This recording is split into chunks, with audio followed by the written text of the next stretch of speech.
obtaining images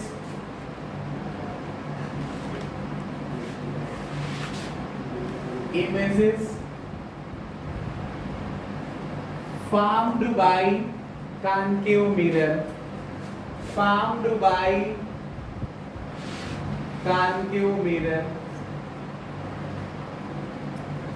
जो आपके पास concave mirror में, बात को समझिएगा, कॉन्केव मिरर में रिफ्लेक्शन की वजह से, जो कॉन्केव मिरर से रिफ्लेक्शन की वजह से इमेज बनेगी किसी ऑब्जेक्ट की, उसका रूल क्या है?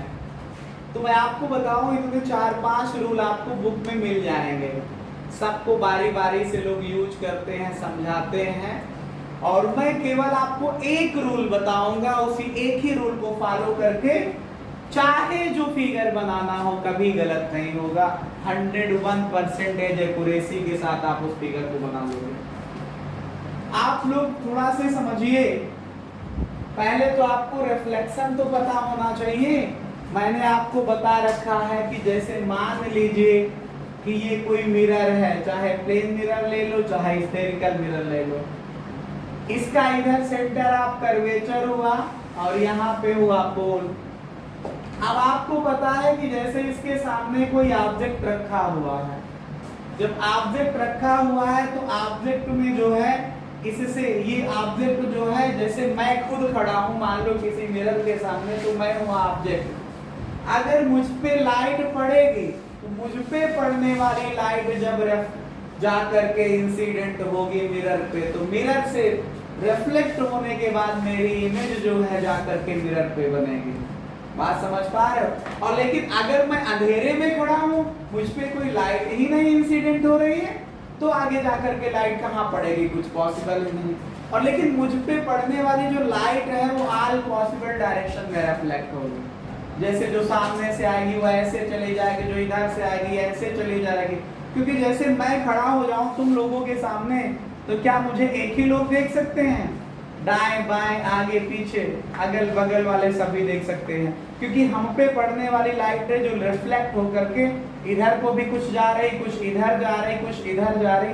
ऑल पॉसिबल डायरेक्शन में जाने की वजह से उन्हीं डायरेक्शनों में जो लोग उपस्थित होंगे उन पे जाकर के मेरी लाइट जो रिफ्लेक्ट होकर के उनकी आंख पे पड़ेगी। आंख से जब वो पुपिल के थ्रू इंटर करेगी तो आंख की रेटिना पे जाकर के हमारा प्रतिबिंब बनेगा, चित्र बनेगा, इमेज बनेगा। इस वजह से वो व्यक्ति हमको देख पाता है, देख पाते हैं। तो अब यही बात मैं यहाँ पे करूं, तो आप ये लाइट चाहे यहाँ से जितनी दिखा दीजिए, आपको इससे कोई मतलब नहीं।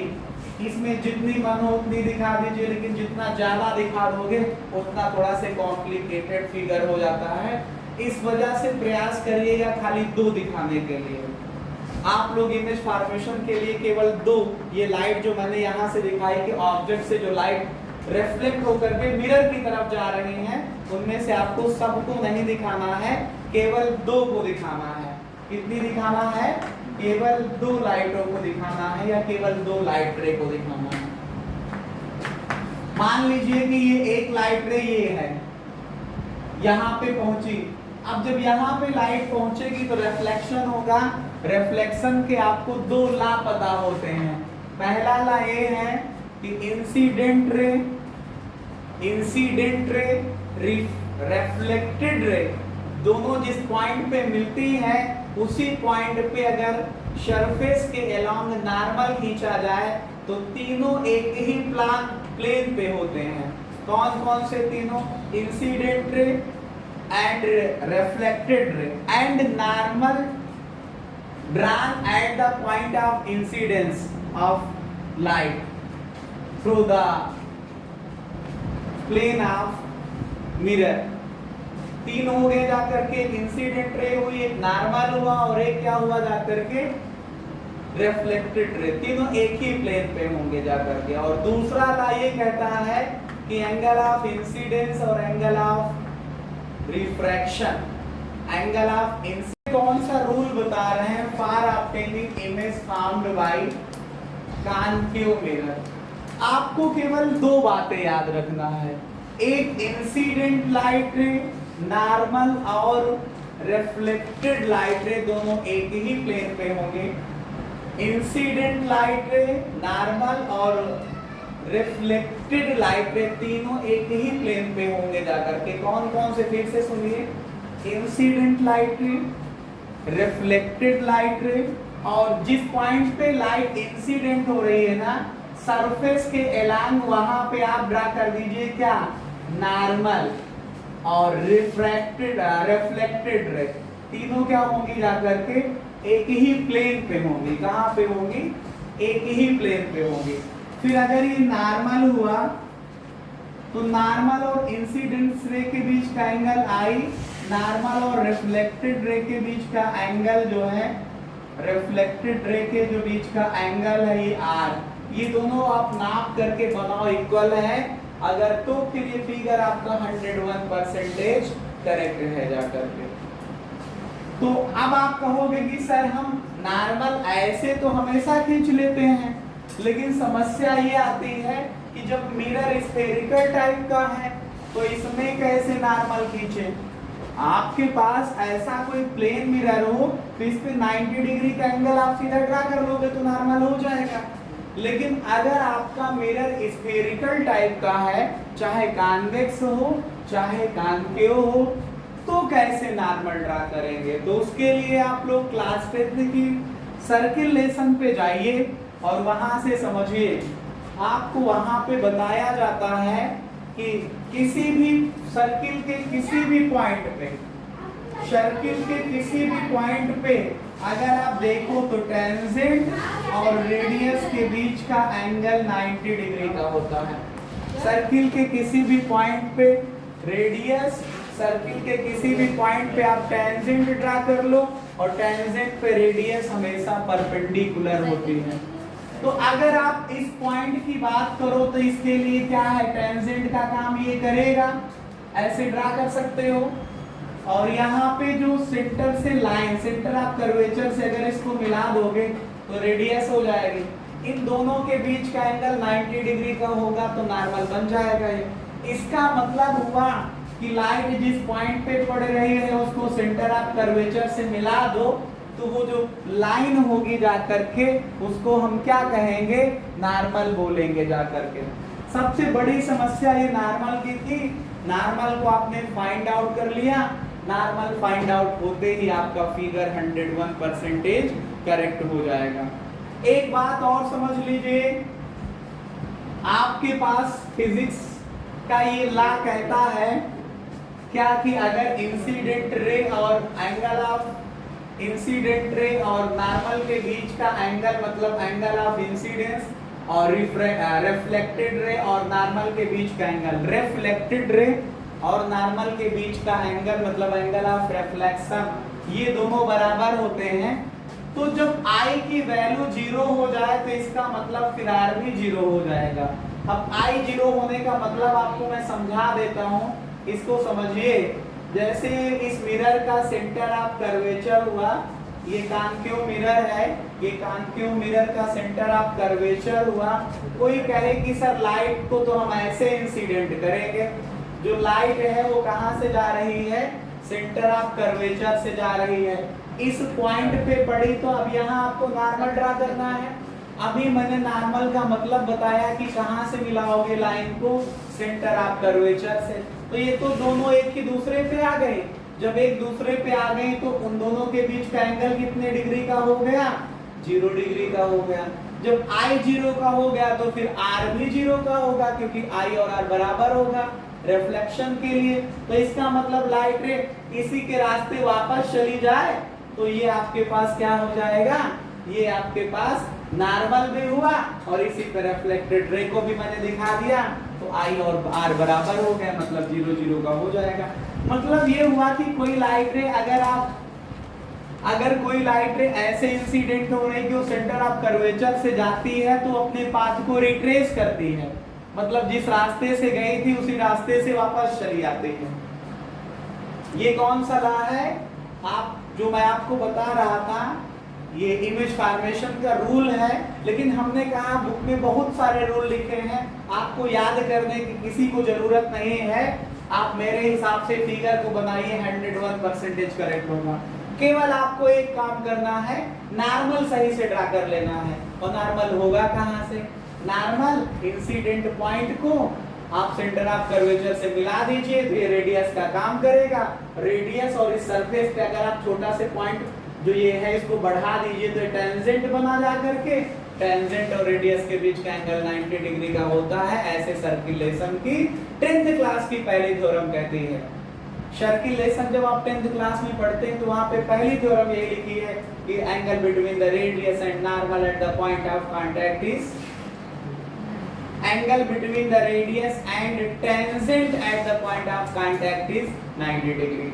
उसी का यूज करके नॉर्मल आसानी से बना ले जाएंगे हम लोग। और जब नॉर्मल बन जाए तो आपको एक ही रिफ्लेक्शन का सेकंड लॉ अप्लाई कर देना है कि एंगल R और एंगल I दोनों इक्वल होंगे।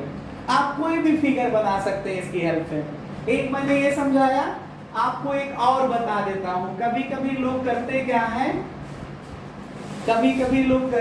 है, कहते हैं सर ये बताइए, अच्छा ये बता दीजिए हमको कि ये इंसिड, जैसे मान लो ये प्रिंसिपल एक्सिस है, ये पोल है, ये सेंटर ऑफ कर्वेचर है, इसका फोकस यहाँ पे अभी मैंने आपको दिखाया था कि जब लाइट पैरेलल गई थी तो जहाँ पे वापस आके प्रिंसिपल एक्सिस को कट करती है वो फोकस पॉइंट होता है।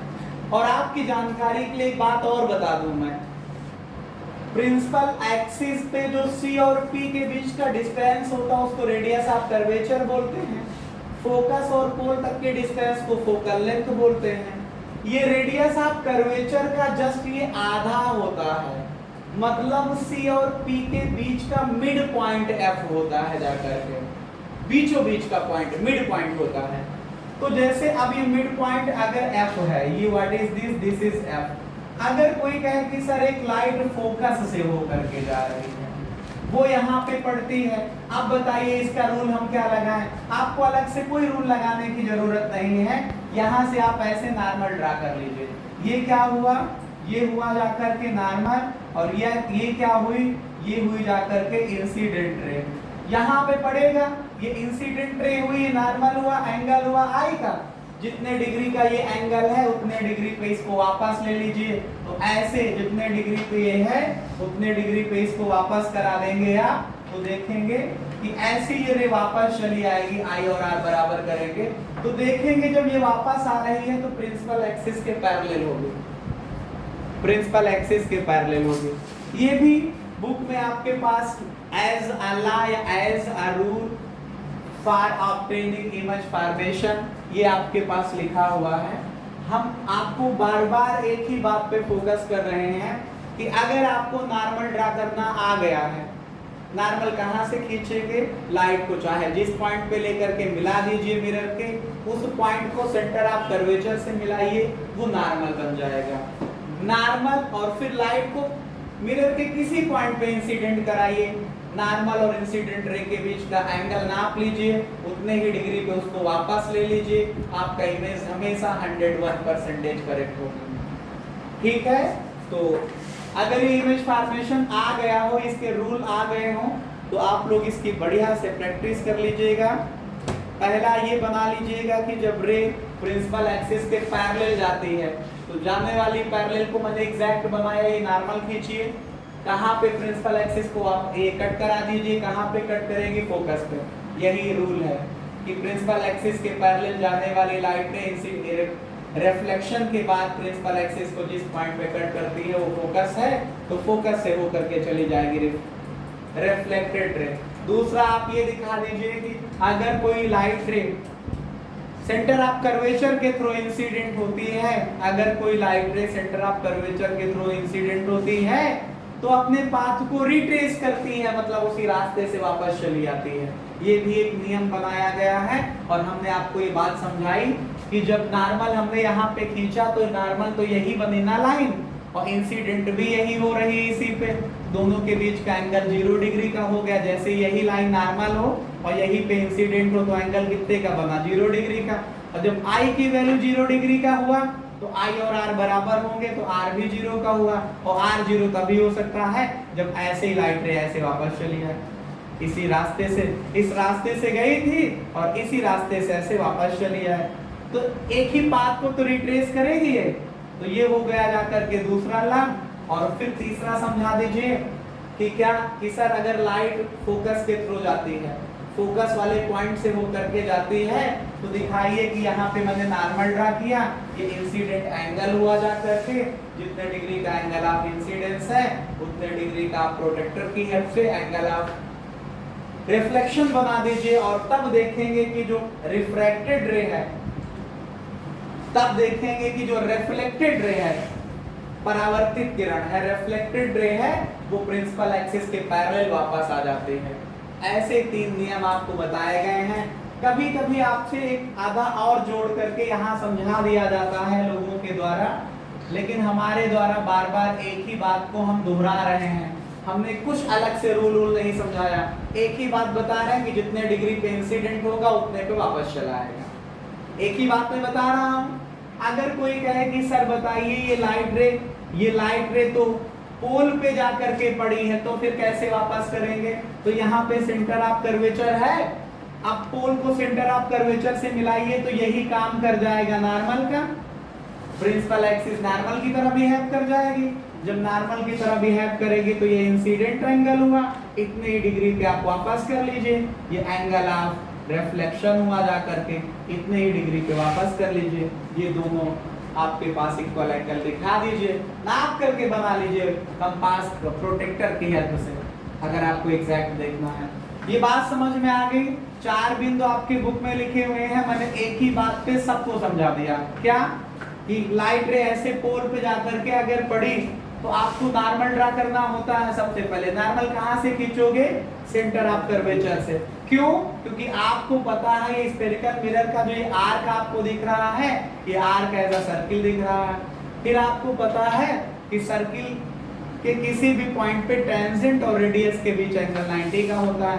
तो ये रेडियस का काम कब करेगा? जब सेंटर ऑफ कर्वेचर से मिलाओगे जाकर के। तो ये इंसिडेंट एंगल हुआ, और जितने डिग्री का इंसिडेंट एंगल हो उतने डिग्री पे इसको वापस ले लीजिए, मतलब रिफ्लेक्ट करा दीजिए। तो एंगल ऑफ रिफ्लेक्शन और एंगल ऑफ इंसिडेंस इक्वल हो जाएंगे। तो इस तरह से इमेज फॉर्मेशन के चारों रूल आपको पता चल जाएंगे। हम उम्मीद करते हैं कि कल आप लोग जब हमारे सामने उपस्थित होंगे या हम आपके सामने रूबरू होंगे, तो आप लोग इन चारों लॉ को बखूबी से पढ़ चुके होंगे और इनको फेयर कॉपी पे लिख चुके होंगे।